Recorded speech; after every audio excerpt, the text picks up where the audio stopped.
La parola è al dottor ingegner Luca Chiesi. La relazione è estremamente significativa da un titolo coinvolgente: lo sviluppo del giudizio e la libertà di scelta terapeutica. È un problema strategico importante, già nelle relazioni precedenti ci sono stati elementi di riflessione che hanno in qualche modo aperto questo problema. La parola a lei, ingegner, grazie. Buongiorno a tutti. In punta di piedi cerco di portare il mio piccolo contributo dopo questi due giganti, in realtà, che hanno già parlato. Durante il suo soggiorno nelle isole di Lilliput, Non ci credete, è bravissimo, è straordinario. Gulliver si divertì moltissimo mentre rideva l'errata concezione del mondo degli indigeni, la loro ignoranza e la pochezza della loro forza. Quando però si trovò nel paese dei giganti, dovette rammaricarsi di avere così poca forza, di essere così ignorante e di avere una falsa concezione del mondo, e inoltre di essere così stupidamente e infinitamente arrogante. Jonathan Swift, l'autore di questi racconti, si proponeva di insegnarci ad essere sempre modesti e umili e di spronarci ad essere sempre pronti ad imparare qualcosa da chiunque, anche da chi è piccolo e insignificante, o al contrario di non avere paura di ciò che è grande e ciò che è sorprendente. Quindi con questo intervento di oggi vorrei dare un piccolo contributo per capire se siamo forse come i lilipuziani oppure forse come Gulliver, ed eventualmente come fare per provare a diventare giganti. Con l'aumento della pressione da parte delle cosiddette autorità sanitarie nel far seguire alle persone una specifica terapia, ignorando, banalizzando, ridicolizzando oppure ignorando le alternative, è senz'altro aumentato il bisogno di scoprire queste numerose alternative esistenti e soprattutto di valutare attentamente. Ma come avviene anche in altri campi, chi non segue questo pensiero unico viene bollato ed etichettato nei peggiori dei modi, anche da medici, per esempio, un po' burloni, che invece di fare medici hanno deciso di diventare giudici, promotori di leggi, opinionisti televisivi, magari dando pubblicamente e arrogantemente dei somari a chiunque la pensa diversamente da loro, semplicemente perché hanno una fede cieca nella loro scienza medica, che vedono al di sopra di tutto. E valuteremo assieme se questa loro fede è effettivamente ben riposta. Un famosissimo medico americano, Robert Mendelssohn, ovviamente molto discusso per le sue opinioni, peraltro supportate da un curriculum come pochi uguali al mondo, in un'introduzione al libro Medicina macrobiotica di Michio Kushi, approfondiva molto questo discorso della fede nella scienza medica. Scriveva infatti il dottor Mendelssohn: in effetti si può capire la medicina moderna solo considerandola una religione, la religione di una società laica che ha respinto i suoi sistemi di valore tradizionali. La medicina moderna ha infatti almeno 10 dei componenti essenziali di una religione. Intanto un sistema di fede, cioè la scienza medica moderna, che diceva può essere altrettanto valido quanto le prove di altre chiese sull'esistenza di Dio. C'è un clero, ovvero i medici, ci sono dei templi, gli ospedali, ci sono chierici e vestali, cioè infermieri, operatori sociali, personale paramedico, ci sono paramenti che rispecchiano la posizione gerarchica, per esempio il colore e la lunghezza dei camici dei medici, che indica il loro rango. C'è una classe nobiliare che mantiene questa chiesa, cioè le industrie chimiche, farmaceutiche, le compagnie di assicurazione, le industrie di prodotti alimentari, dietetici, diciamo così, per l'infanzia. C'è un confessionale, infatti l'anamnesi deve essere sempre fornita al medico in tutta sincerità. C'è una assoluzione, perché il colpetto rassicurante sulla spalla il medico ve lo dà dicendo lei sta bene, ritorna il prossimo anno. C'è una vendita delle indulgenze, infatti gli onorari oltraggiosi che tutti conoscete sarebbero senz'altro in grado di abbattere questa chiesa moderna, così come accade poi con la chiesa nel Medioevo. E poi c'è anche una similitudine di linguaggio, infatti si dice mi fido del mio idraulico, ma ho fede nel mio medico. Infatti questa relazione medico-paziente è diventata sacra. Allorché quindi la medicina viene considerata né più né meno di un sistema religioso, proseguiva il dottor Mendelssohn, può essere trattata come tale e paragonata ad altri sistemi di guarigione religiosa. Sfortunatamente la religione della medicina moderna dimostra di adorare un Dio che non fornisce delle risposte, un Dio che è impotente e che in effetti inganna. E questa naturalmente è la definizione di idolatria. E in questo contesto tutta la medicina moderna diventa comprensibile. Il falso dio della medicina moderna si spinge fino a pretendere, come i suoi dei predecessori nelle religioni pagane di migliaia di anni fa, il sacrificio dei bambini. L'antico Moloch di queste idolatrie esigeva che i genitori, per assicurarsi messe abbondanti, passassero i loro figli attraverso il fuoco fisico. Il Moloch moderno, analogamente, chiede ai genitori di far passare il fuoco chimico attraverso i corpi dei loro figli. Lo scopo è identico. Vi siete mai chiesti quale sia questo scopo?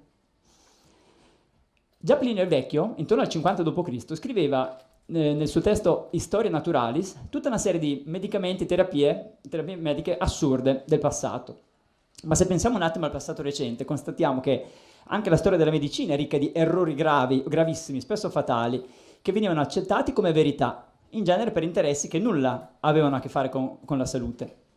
Ricordo per esempio l'utilizzo del talidomide negli anni 50 e 60, che veniva usato come sonnifero e che causò gravi malformazioni al sistema limbico dei bimbi nati da donne che assumevano tale farmaco. O per esempio il trattamento della lobotomia, oggi considerato una pratica barbara e non etica, che però veniva usata per la cura della schizofrenia, della depressione, delle psicosi e altri disturbi dovuti all'ansia.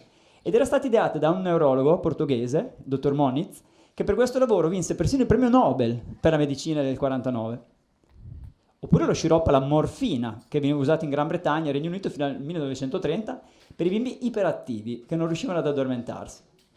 Oppure le radiazioni, usate per la cura delle tonsilliti o dell'ipertrofia delle ghiandole linfatiche o del timo, prima che poi i medici invece si accordassero sul fatto che l'esposizione alle radiazioni può causare alterazioni genetiche e anche cancro.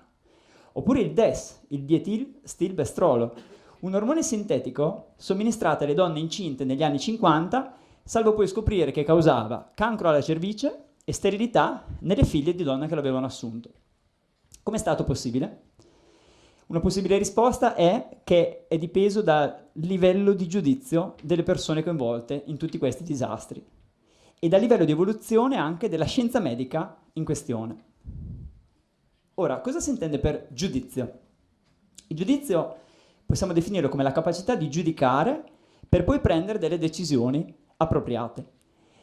In Oriente è noto che il giudizio segue delle tappe ben precise per evolversi e farci passare dal bimbo appena nato, bisognoso di tutto, fino al maestro illuminato di cui le persone possono parlare per millenni.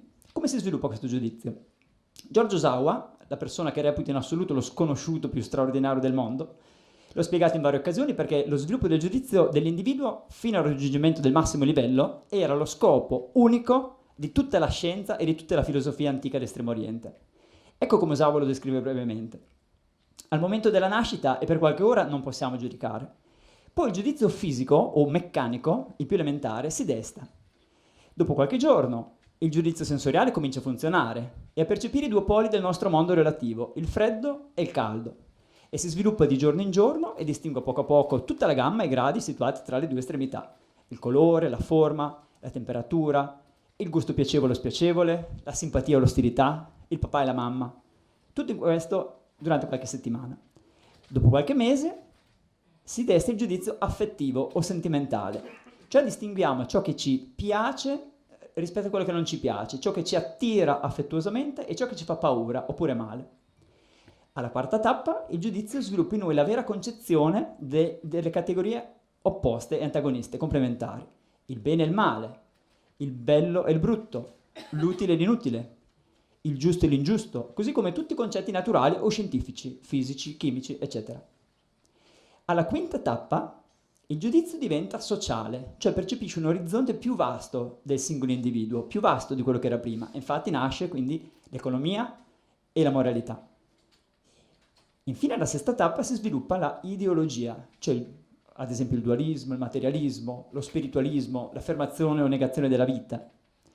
È alla settima tappa, l'ultima, che il nostro giudizio arriva alla costituzione, concezione della vita e dell'universo intero, dove finalmente possiamo abbracciare tutti gli opposti per stabilire la grandiosa unificazione universale. A questo punto il nostro giudizio diventa una concezione cosmologica, universale.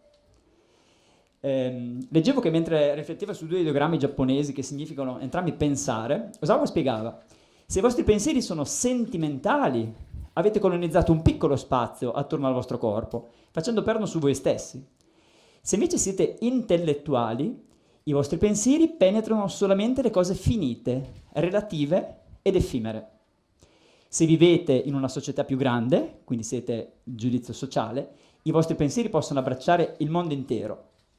Se siete ideologici, vivete nel mondo dell'uomo, ma non solo nel presente, anche nel passato e nel futuro. Se infine siete un pensatero dell'infinito, quindi di tutto ciò che è assoluto, eterno, il vostro cervello è l'infinito stesso. E solo allora potrete avere fiducia in voi stessi e nella vostra coscienza. Voi siete in Dio e niente è bien possibile. Qual è il vostro attuale livello di giudizio? Ogni giudizio impiega la forza per esprimersi, tranne il settimo. Il giudizio supremo, infatti, agisce senza agire, come dicevano i cinesi, Wu Wei. Vince senza combattere, realizza senza fare, trasforma i nemici in amici invece di sconfiggerli, perché è la cosiddetta espansione infinita che agisce attraverso di lui, che possiamo immaginare un po' come il motore immobile di Aristotele, cioè la causa ultima del divenire dell'intero universo. La forza del giudizio ideologico, invece, è ad esempio la violenza asfissiante dell'ideologia del comunismo o i dogmi inumani del capitalismo terminale in cui stiamo vivendo.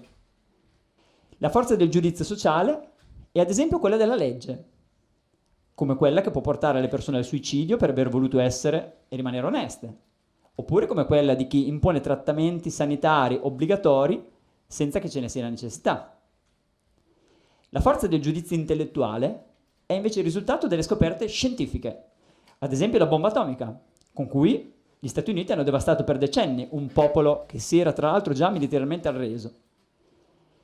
La forza del giudizio sentimentale è invece la violenza emotiva, per esempio quella con cui molti mariti tengono soggiogate le mogli dietro la facciata di una famiglia normale e per bene, oppure quella con cui certi dottori ti investono per farti prendere la decisione di fare chemioterapia o di vaccinare i tuoi figli in ogni caso, a prescindere dalle condizioni, come se fosse l'unica alternativa possibile.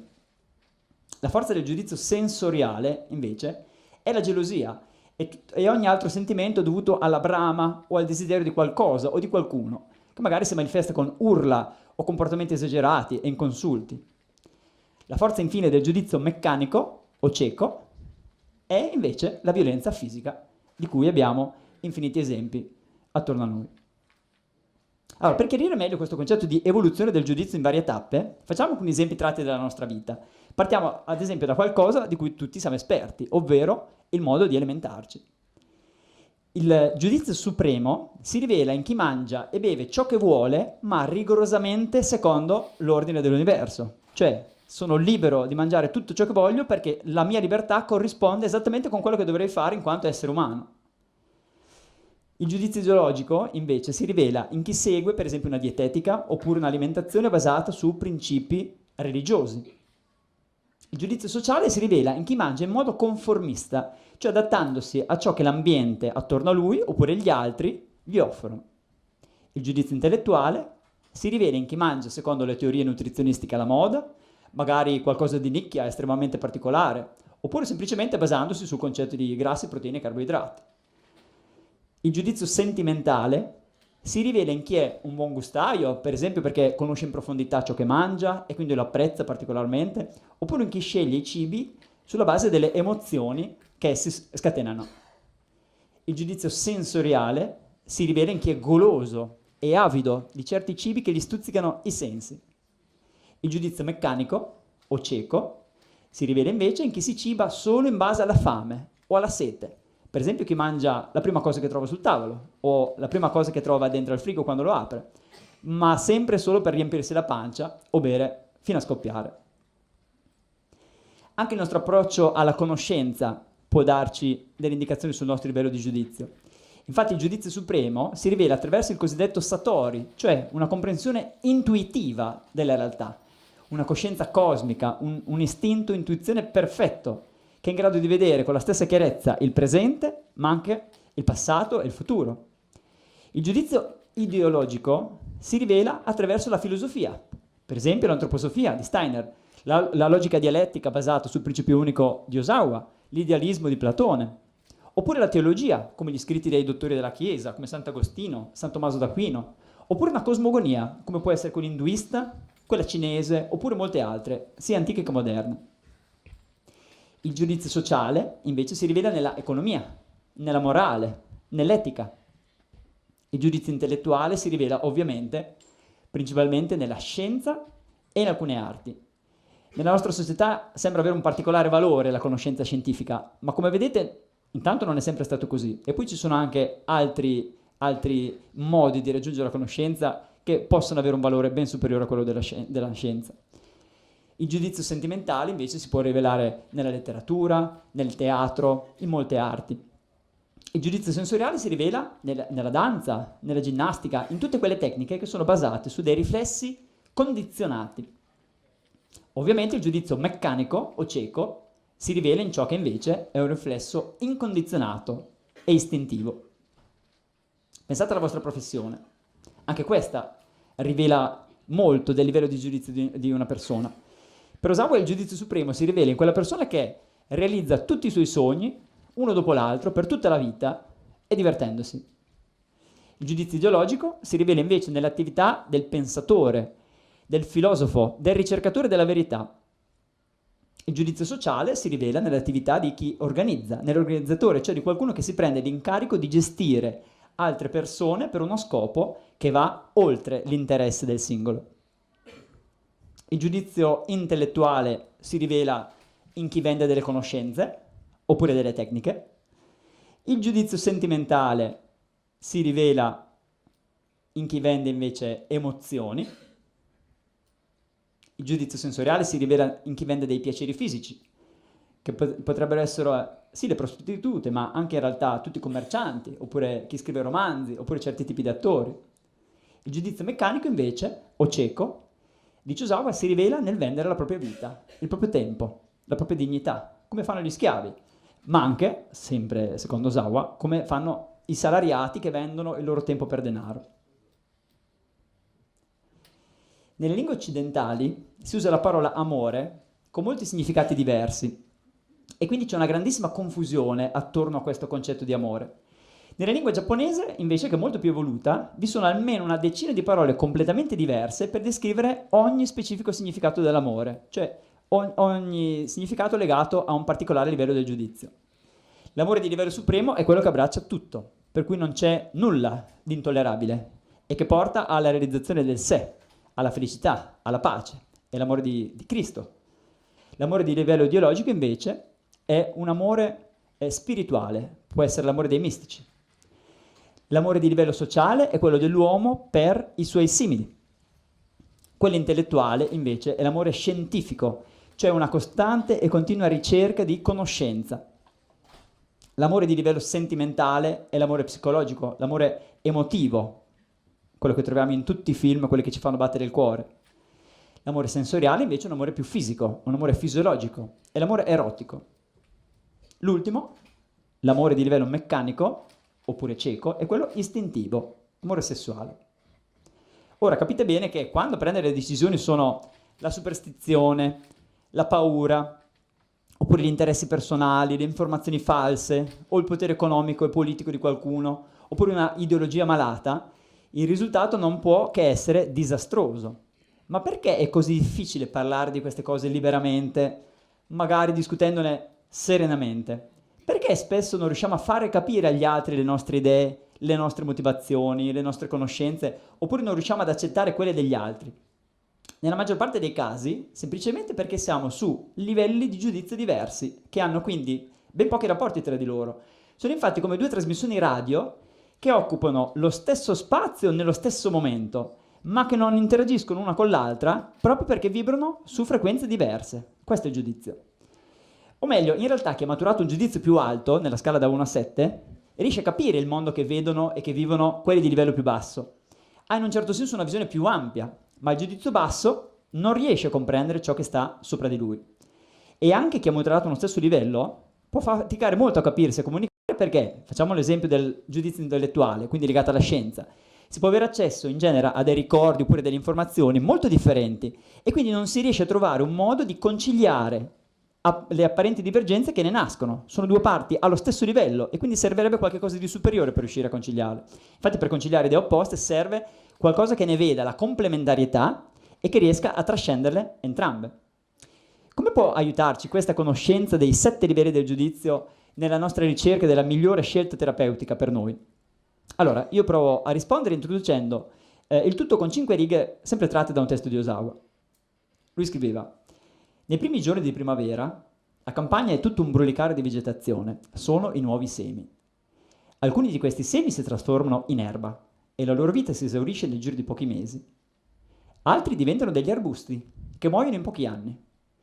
Ve ne sono poi altri, in verità pochi, che sono destinati a diventare degli alberi imponenti, che vivranno centinaia o addirittura migliaia di anni. E così è anche per la medicina. La maggior parte dei sistemi medici sono come l'erba. L'omeopatia, l'allopatia, la naturopatia, l'agopuntura, l'osteopatia, la chiropatia, la medicina yogica, la medicina antroposofica, il massaggio, i fiori di Bach, la pranoterapia, la medicina germanica, sono solamente alcuni dei tanti sistemi medici esistenti. Alcuni di questi sono simili all'erba o a bassi arbusti, che dobbiamo imparare a distinguere da quelli che invece si stagliano alti nel cielo e che secondo Osawa corrispondevano all'antica medicina ayurvedica, che è data almeno 5.000 anni, e all'antica medicina cinese, che invece ne è data almeno 4.000. Di fatto però oggi quasi scomparse nella loro natura originale perché sono state europeizzate e poi perché si sono appesantite con tante superstizioni, tanto misticismo e tante pratiche professionali. Nonostante i 5.000 anni di storia di successi, anche questi sistemi medici monumentali sono caduti in disuso perché tutto ciò che ha un inizio ha una fine. La medicina moderna, al cospetto di questi sistemi monumentali, in realtà fa la figura un po' di un giovane senz'altro capace dal punto di vista manuale e pratico, ma anche molto immaturo, soprattutto con poca esperienza e soprattutto molta arroganza. Arroganza dovuta senz'altro alla giovane età, perché sono pochi decenni, diciamo da metà Ottocento in poi.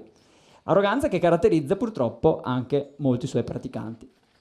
Allora, come si possono analizzare dei sistemi medici così differenti e così variegati? Anche in ciascuno di questi sistemi, come tutto ciò che evolve in natura, dagli atomi alle civiltà, anche questi sistemi hanno uno sviluppo progressivo che possiamo confrontare con lo sviluppo del nostro giudizio come esseri umani, come abbiamo visto in precedenza. Sviluppo che può essere già in atto o anche solo in potenza, ma che potrebbe anche non verificarsi mai, quindi bisogna scegliere bene. Il primo livello è il meccanico cieco, è quello di una medicina sintomatica, cioè che interviene sui sintomi con rimedi o farmaci o in altri modi, spesso con effetto straordinari, ma che di fatto sono solo dei palliativi. Spesso le cause delle malattie rimangono ignote, e non di meno ci sono tecniche medicinali, protocolli, diete o teorie in grado di rimuovere questi sintomi. Il secondo livello, quello sensoriale, è quello invece di una medicina di profilassi, cioè che interviene per prevenire le malattie. Nella medicina occidentale troviamo delle misure come le vaccinazioni, per esempio gli antibiotici, abbiamo l'isolamento. In quello orientale troviamo cose diverse, tipo i trattamenti esterni, alimenti specifici, eccetera. Il terzo livello è quello invece di una medicina che raggiunge l'arte della salute, cioè un insieme di tecniche, metodi, indicazioni per mantenere la salute anche dal punto di vista psicologico ed emotivo, per esempio tramite la danza, il disegno, la meditazione, la musica, la lettura, la recitazione, delle buone abitudini di vita, eccetera. Cioè tutte attività che agiscono anche sul corpo fisico, ma anche a livelli più sottili. Io ricordo, per esempio, nell'antico Giappone tradizionale, ho letto che per la futura mamma era previsto un rigorosissimo insieme di prescrizioni e di divieti, al fine di dare al nascituro e ovviamente alla mamma la massima salute possibile. Il quarto livello è quello di una arte del ringiovanimento e della longevità, cioè una medicina olistica che analizza scientificamente le cause e i sintomi e li mette in relazione con l'intera vita del soggetto e con tutto il suo essere. È ovviamente un'arte pragmatica, basata sull'esperienza e in particolare sulla propria esperienza personale ed è guidata dalla logica più ferrea. La medicina macrobiotica di George Osawa ne è un esempio. Il quinto livello è quello della medicina sociale, invece, una medicina morale, una medicina educativa, come poteva essere ad esempio la filosofia di Confucio su cui si è strutturata ed è prosperata per tanti secoli la Cina. È una medicina della società, non è una medicina dell'individuo. È una medicina che è in grado di affermare la salute, la libertà e la giustizia della società. Il sesto livello, quello ideologico, è quello di una medicina filosofica, cioè una medicina del pensiero, una medicina del giudizio.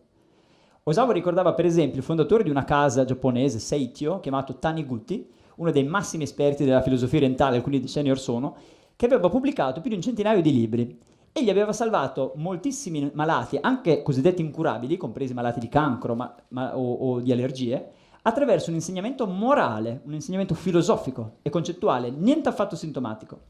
Tale insegnamento era basato sul convincere che si è liberi, saggi e felici per nascita, e in caso contrario, come diceva Epitteto, la responsabilità è nostra, che nascendo si deve stabilire da se stessi e per se stessi la propria libertà, considerando che l'uomo è il figlio di Dio, quindi è il figlio di un assoluto, infinito, eterno. Osawa nel suo libricino Zen Macrobiotics scriveva: se l'uomo fosse superiore agli animali, dovrebbe potersi curare meglio di qualunque animale. Un uomo che non è capace di guarirsi da solo e di trovare la propria libertà, la propria felicità e la sua giustizia da sé, e quindi senza l'aiuto di altri o di strumenti fabbricati dall'uomo, è creato per essere sfruttato e divorato dagli altri, per nutrire vermi e microbi. Non ha bisogno di andare all'inferno dopo la sua morte, egli vi si trova già ora che è in vita. Allora, una medicina filosofica è una medicina educativa, responsabilizzante. Ecco perché non ha bisogno di strumenti particolari, se non i pensieri, le parole e i significati. Il settimo livello è quello della medicina suprema, ovvero una tecnica formativa, biologica, fisiologica e dialettica, in base al quale l'ammalato scopre da solo la costituzione del mondo e della vita, e cioè il cosiddetto ordine dell'universo. Con questa medicina suprema si possono curare tutte le malattie presenti, future, ma anche prevenire gli incidenti in modo definitivo. La guarigione è totale, la si può applicare in ogni tempo, in ogni luogo, ad ogni età, è più educativa che curativa ed è interamente affidata alla propria intelligenza, alla propria volontà e al proprio giudizio. È una via che conduce al cosiddetto satori, cioè alla liberazione, alla realizzazione del proprio sé. Ma è anche una strada che si deve percorrere da soli, perché la salute e la felicità che provengono da altri sono incomplete, perché vi fanno perdere la vostra indipendenza e la vostra libertà e vi creano degli obblighi e dei debiti che prima o poi bisognerà pagare. Osawa scriveva: la terra rende 10.000 chicchi per un solo chicco. 1 per 10.000 è la legge di questo mondo e il misero che la viola non può vivere felice e si troverà chiuso nella prigione invisibile chiamata malattia, miseria o difficoltà. Il settimo livello della medicina è l'obiettivo più alto a cui puntare nel corso della propria vita e quindi nessuno dovrebbe permettersi di giudicare chi prova ad incamminarsi su questa strada, che è caratterizzata dalla indipendenza, dallo sforzo personale, dallo sviluppo del proprio giudizio, dal diventare davvero medici e maestri di se stessi. Ora che avete un'idea del tipo di sviluppo che può avere ciascun sistema medico, secondo la filosofia dell'Estremo Oriente, senz'altro potete valutare meglio se uno di essi è solo un seme, oppure un germoglio, oppure un piccolo arbusto, oppure un albero centenario coperto da foglie e ricolmo di frutti.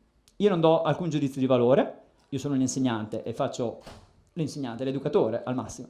Non mi interesso di medicina, ovviamente. Non è detto che una medicina sintomatica non possa essere quella su misura per noi, in una certa fase della nostra vita, ma spero sia evidente a tutti che la sparizione dei sintomi, oppure la guarigione della malattia, o anche una ottima salute, ma fine a se stessa, sono ben piccoli obiettivi rispetto ad altri che un essere umano dovrebbe porsi prima o poi nel corso della sua vita.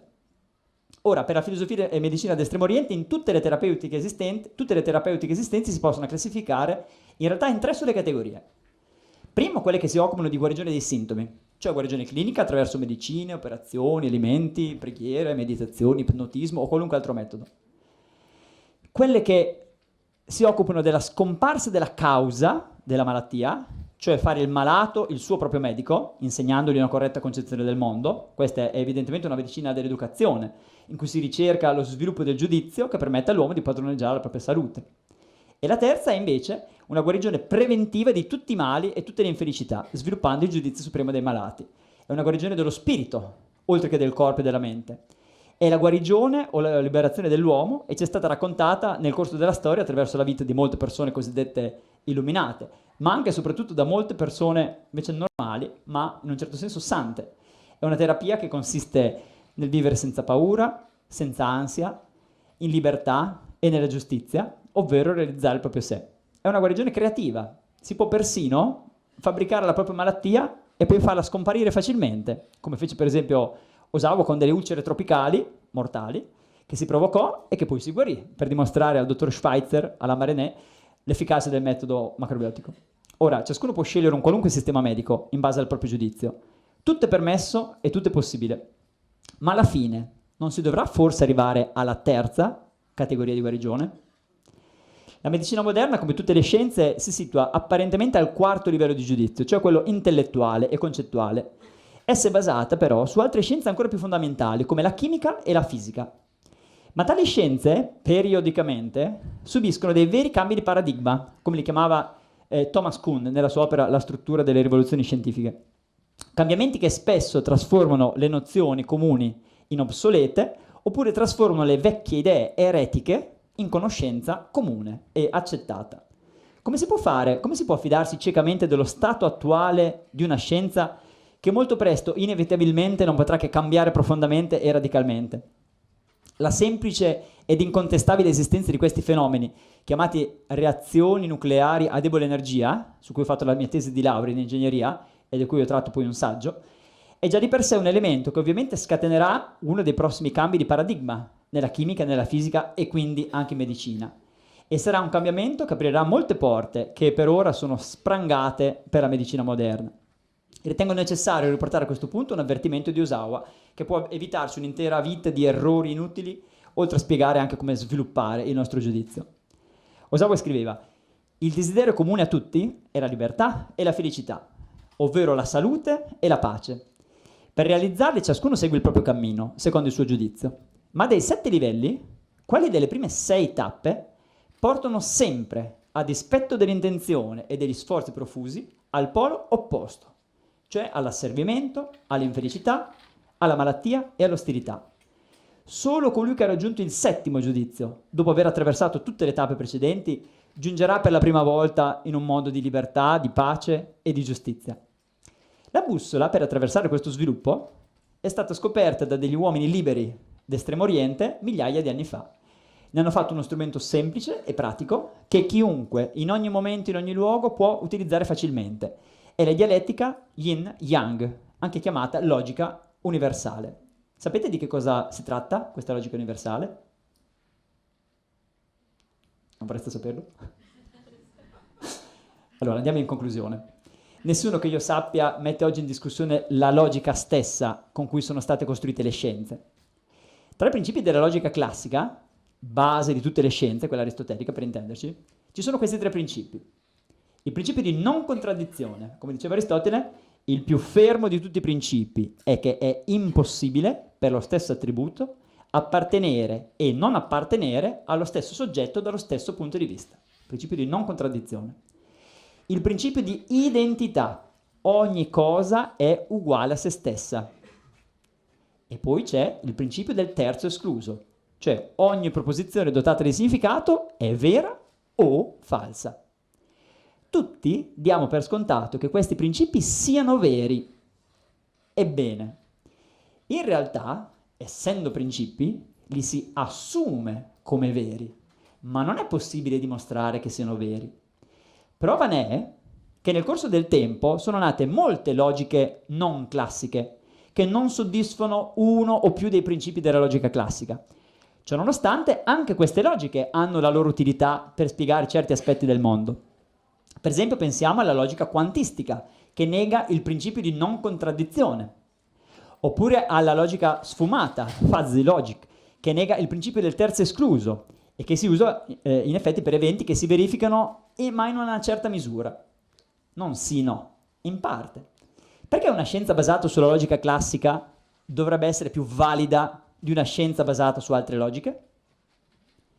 Dall'apparizione della logica formale, nessun sistema filosofico ha rimesso in discussione le strutture della nostra società e soprattutto quelle del nostro pensiero. Anche le scoperte scientifiche dell'ultimo secolo, generatrici di nuove leggi che sfuggono alla logica formale, pensiamo alla fisica quantistica, non sono mai state applicate seriamente ai settori della vita corrente, non solo all'infinitamente piccolo, per esempio la medicina o l'arte della salute. Perché? Eppure, nonostante per quasi 2000 anni tutti abbiano dato per scontato il quinto postulato di Euclide, io insegno un po' di matematica, quindi è una cosa che mi ha colpito molto fin da tempo, l'averlo poi negato questo quinto postulato di Euclide non ha fatto che ampliare a dismisura la geometria. E se fosse così anche per la medicina? Osawa, ecco, a parte la slide che l'ho dimenticata, dovevo cambiarla comunque. Osawa utilizzava e spiegava invece una logica che non era quella classica, perché basata su principi diversi da quelli della logica classica, in certi casi anche opposti, che però sono principi universali e che sono certo nessuno tra di noi qui presenti potrebbe dire che non siano veri. Ad esempio, il principio di inversione, che si traduce in ciò che inizia, finisce. Oppure il principio di non identità, ovvero nulla è esattamente uguale a qualche cosa d'altro. Oppure il principio di complementarietà, ovvero ciò che ha un diritto ha un rovescio. Oppure il principio dell'equilibrio, più grande e largo questo diritto, più grande e largo sarà il rovescio. Osawa si riferiva alla logica basata su questi principi chiamandola logica universale, perché è in grado di spiegare sia i fenomeni di questo mondo relativo, sia quelli del mondo assoluto, e quindi assoluto ed eterno. La differenza principale con la logica classica è che si tratta di una logica dinamica, che quindi introduce il movimento, il cambiamento. La logica formale, invece, è statica. Per la chimica moderna, basata sulla logica formale che è statica, un atomo rimane uguale a se stesso. Per la chimica basata sulla logica universale, che è dinamica, un atomo prima o poi diventerà necessariamente un altro atomo. Quale delle due opzioni è più vicina alla realtà, secondo voi? Lascio giudicare voi e tra poco vi darò un elemento per decidere meglio. Capirete presto come ha fatto Osawa, senza nessuna particolare preparazione scientifica, ma armato solo di questa sua logica universale dinamica, a trasformare un atomo in un altro. Ha trasformato il sodio in potassio, ha trasformato il carbonio in ferro, ha trasformato il magnesio in calcio o il silicio in ferro e addirittura in oro. Sapeva che doveva essere possibile perché quella del mutamento è una legge universale. Legge che dovevano conoscere bene anche parecchi alchimisti medievali, visto che la procedura con cui l'astrofisico bolognese Roberto Monti ha trasmutato a temperatura ambiente il mercurio in oro deriva proprio da una rilettura in chiave moderna dei loro testi alchemici. So che non mi credete, e quindi forse qualcuno le avrà già viste, però ecco le foto che, insomma, fanno sempre la loro impressione. Si parte dal normale mercurio, un liquido color argento, si versa una serie di acidi, succede qualcosa, se fatto nella giusta stagione dell'anno, in altre stagioni non avviene nulla, si scatena una reazione e compare qualcosa di nuovo. Il cambiamento è avvenuto, la trasmutazione è avvenuta. E quello che prima era un normale liquido color argento, velenoso, diventa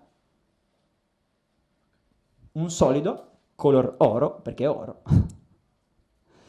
Tra l'altro non compare solo oro, compaiono decine e decine e decine di altri elementi in piccolissime tracce. Compare anche del platino, per esempio, compare dell'iridio, compaiono degli elementi più leggeri. Vedete, questo è platino, per esempio, piccolissime tracce. Oro, platino, partendo da veleno, che è il mercurio. Ora, pensate alla medicina. La medicina moderna, basata sulla logica formale, che è statica, vi dice per esempio che esistono stati che non possono essere modificati, ovvero malattie incurabili. Una medicina basata su una logica universale, che è dinamica, pensate davvero che vi dirà che esistono malattie incurabili? E pensate davvero che non abbia numerosi modi per modificare questi stati apparentemente immodificabili? La buona notizia per me è che questa medicina esiste già e tutte le altre scienze basate su tale logica universale hanno l'enorme pregio non solo di spiegare non solo il come delle cose, ma soprattutto il perché, che rimane sempre un qualcosa di ignoto alla nostra scienza. Il perché vero, il perché ultimo delle cose. Vi permetto pertanto, molto umilmente, di consigliarvi di approfondire questa logica universale e quindi anche i 7 livelli del giudizio, che ne sono una delle più interessanti conseguenze, così come anche la medicina basata su tale logica e sul principio del mutamento. Medicina che, guarda caso, è stata la prima a riconoscere l'esistenza delle trasmutazioni degli elementi anche all'interno delle nostre cellule. Facciamo un esempio.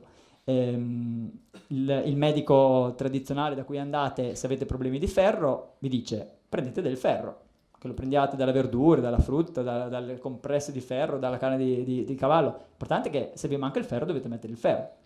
Se voi andate da un ipotetico, perché non può esistere, medico macrobiotico, il medico macrobiotico vi direbbe ti manca il ferro, prendi più magnesio, perché il magnesio diventa ferro.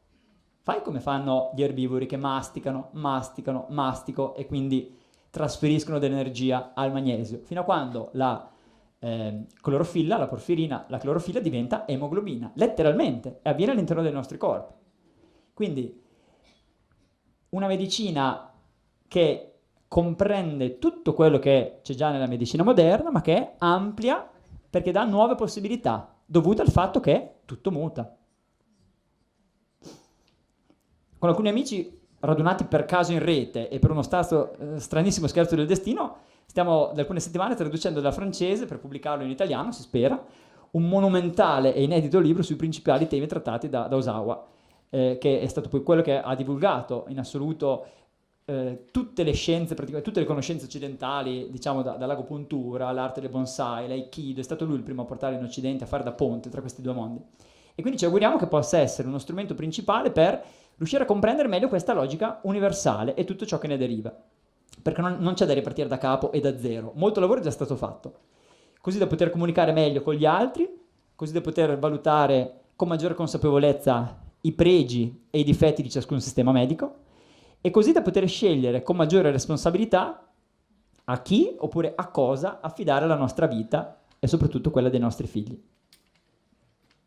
Vi lascio una brevissima bibliografia se volete, sono alcuni testi particolarmente importanti, molti sono fuori commercio, sono inediti, eccetera, ma se cercate bene in rete li potete trovare tranquillamente. Molti ve li posso anche mandare in formato PDF, perché ovviamente non trovandoli, scansionandoli, bisogna fare così. Sul mio sito ogni tanto, se ci andate, lucachisi.com, nella sezione del blog, troverete qualche articolo di approfondimento su questi temi, accennati brevemente in questo incontro, che spero vi possa aver lasciato almeno una informazione significativa. Anche sulla pagina Facebook ogni tanto l'ho appena aperta, però metto un po' di materiale a mio giudizio molto interessante. Io concludo ringraziando Francesca Salvador per la fiducia e la follia che ha avuto nel mettere un nessuno in mezzo a tanti medici in una giornata che parla di medicina, e per l'onore di essere stato invitato a dare anche il mio piccolo contributo a questo convegno. Ringrazio voi tutti e ringrazio gli amici che poi ci hanno seguito, ci seguiranno da casa, per la pazienza che avete dimostrato. Spero di non avervi annoiato. Vi ringrazio. Grazie. In realtà Luca Chiesi è stato un ottimo, graditissimo relatore, credo un anno fa. Se andate nel sito internet YouTube della Salus Bellatrix trovate anche la sua conferenza integrale La struttura nascosta del mondo, di cui parla proprio delle trasmutazioni, ed è bellissima, integrale. Poi tra l'altro spero che tu abbia portato qualche libro. E poi volevo dire anche, spendi solo 2 parole che te le concediamo, sì. Perché avete già visto la sua propensione per la matematica. Allora, in gennaio da noi a Vittorio Veneto, il 13 gennaio ci sarà la conferenza, come tutti i 13, e poi il 14 probabilmente, o il 15, ma penso il 14, si fermerà per un seminario, e lui in qualche ora di seminario, mezza giornata, poco più, riesce a portare le persone che hanno un livello base, come potrei essere io, di matematica, a comprendere la matematica minimo, mi diceva, di primo liceo. Sì, adesso si spendi 2 parole, perché così magari gli può... Io ve l'ho messo nella dispensa, e anzi ringrazio Luca perché ho saccheggiato il tuo articolo dal sito e l'ho messo nelle dispense che oggi hanno ricevuto tutte le persone. Sì, in realtà non è proprio su tutta la matematica. Io ho il pallino del risolvere problemi, perché i problemi sono dappertutto, ci sono problemi di soldi, di salute, di matematica, però insomma il risolvere problemi è un'arte, è una competenza fondamentale per ogni cittadino, soprattutto per gli studenti naturalmente, ma visto che ci ritroviamo davanti sempre, perché non avere un metodo? E quindi nel corso degli anni, visto che anch'io, come dicevo ai miei ragazzi a scuola qualche giorno fa, anch'io ho dei disturbi specifici dell'apprendimento, come quasi tutte le persone in Italia, cioè io fatico a vedere un paio di colori, sono obiettivamente un po' daltonico, e quindi nel corso degli anni ho sviluppato, diciamo, una certa propensione a, non so, a sviluppare degli schemi, a vedere le cose dal punto di vista grafico, perché non ho mai dato una particolare significatività ai colori, no? E ad altri simboli o alle parole così.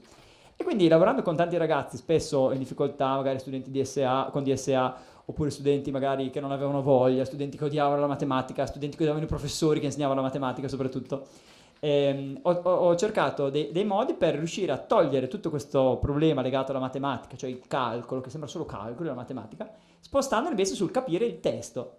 E quindi pian pianino è nato un po' da solo, una specie di sintesi di un po' di algebra, fino diciamo al primo o secondo anno del liceo, però soprattutto mappe concettuali e soprattutto analisi logica, attraverso queste tre cose, un metodo grafico che sostanzialmente parte dal testo e tramite un'analisi di soggetto, verbo e predicato, quindi né calcoli né niente, permette di costruire una specie di mappa, la mappa della soluzione diciamo, che in automatico fornisce la soluzione, l'equazione che risolve il problema. E quindi quella che è la difficoltà principale dei ragazzi, cioè non capire il testo e non saper fare i calcoli, eccetera, eccetera, si riduce in cerca, soggetto, verbo, predicato, segui una serie di domande che ti guidano a cercare i dati nascosti, le relazioni, tutto quello che serve per risolvere un problema. Sono ovviamente problemi da primo e secondo liceo, quindi niente di particolarmente complicato, però il metodo poi è applicabile anche a qualunque altra cosa, perché in ogni tipo di problema ci sono dati, ci sono delle relazioni, ci sono dati che non abbiamo e che quindi ce le dobbiamo cercare, eccetera. E quindi io l'avevo messo semplicemente per iscritto, poi l'ho trasformato in qualche video da 3, 4, 5 minuti ciascuno, in 4 ore praticamente di video. Uno parte dal diciamo, livello 0 di matematica, cioè odio totale, a riuscire a risolvere dei problemi di matematica anche di primo e secondo liceo, anche se è in quinta elementare sostanzialmente, perché la parte finale, che è la cosa difficile, no? Trovare il sistema, le equazioni, eccetera, la si può delegare tranquillamente alla macchina volendo. Un bimbo di quinta elementare, se dal testo riesce a ricavare, tramite questi ragionamenti sul significato delle parole, riesce a ricavare la mappa lo dà in automatico l'equazione, e risolvere l'equazione è qualcosa di meccanico, è il primo giudizio, non si può lavorare sul primo giudizio dei ragazzi, cioè i ragazzi devono sviluppare altri giudizi, minimo il giudizio intellettuale. E quindi questo è un metodo che in realtà finora è stato apprezzato più dagli adulti che hanno avuto 30 anni fa dei gravissimi problemi con i loro maestri e professori di matematica. Con i ragazzi a scuola io, vabbè, ovviamente io insegno soprattutto informatica, però ogni tanto insegno anche matematica, e diciamo nel giro di un'ora si vedono già dei sorrisi su volti che erano il ritratto della paura davanti alla parola problema di matematica. Quindi insomma questo è attualmente il mio piccolo contributo non ufficiale, non riconosciuto alle matematiche. Grande Luca.